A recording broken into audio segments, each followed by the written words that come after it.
Wat vind je van het niveau van de ploegen waar je tot nu toe tegen gespeeld hebt? Als je uit de Eredivisie komt. Ja, het niveau is wel een stukje lager dan de Eredivisie. Ja.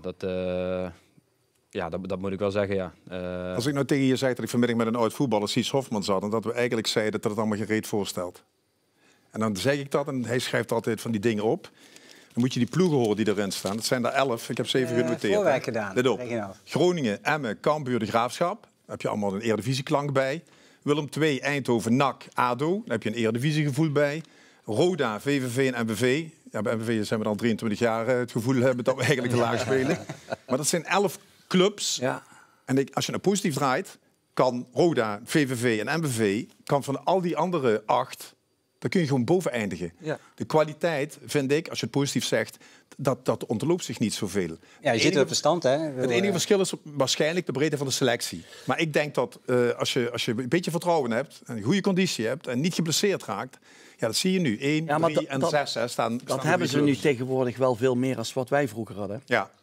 Ja, het fysieke gedeelte is veel beter verzorgd. Ja, en meer spelers. Dus je doet ze eigenlijk tekort om te zeggen, het stelt helemaal niks voor. Nee, maar ik wil het chargeren in de zin van... dat je gewoon als Venlo je niet hoeft te schamen... en gewoon te zeggen van we willen de play-offs halen. Ja, perfect, ja. Is er al uitgesproken in de kleedkamer bij de play-offs? Wat is het doel?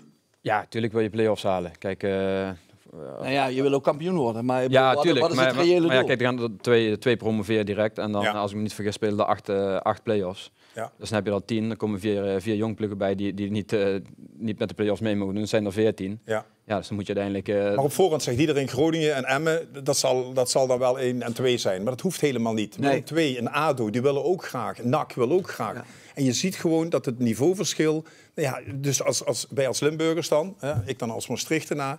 Ik denk als we wat meer de schouders breed maken en de borst naar voren duwen... en gewoon zeggen van waarom kunnen wij niet 1, 2 en 3 worden. En ook zo het veld een keer opgaan. Ook zo trainen, maar ook het veld zo opgaan. Iets meer brani, daar hou ik wel van. Maar dat is niet typisch Limburgs wat je zegt. Ja. Maar die andere, dat had je van Roda ook verwacht afgelopen vrijdag bij Jong Utrecht. Hè? Dat ze de brani van de koploper meenamen om daar ook Utrecht op te zetten. We hebben Bas gewaarschuwd. Hè? Ja. 625 toeschouwers, een klote veld. Ja. En dan, is verschrikkelijk om dat te... Maar ik wilde naartoe. Zij spelen vrijdag zaterdag zo'n wedstrijd. Als ze uit naar Telstar gaan. Die hebben volgens mij ook nog geen punt. Nee, maar het is wel een moeilijke ploeg om tegen te spelen, denk ik. En een verschrikkelijk veld. Altijd. De trainer is nogal zelfverzekerd van het goede spel van Telstar. Maar ondertussen heb je al 4 gespeeld, 0 punten. Ja.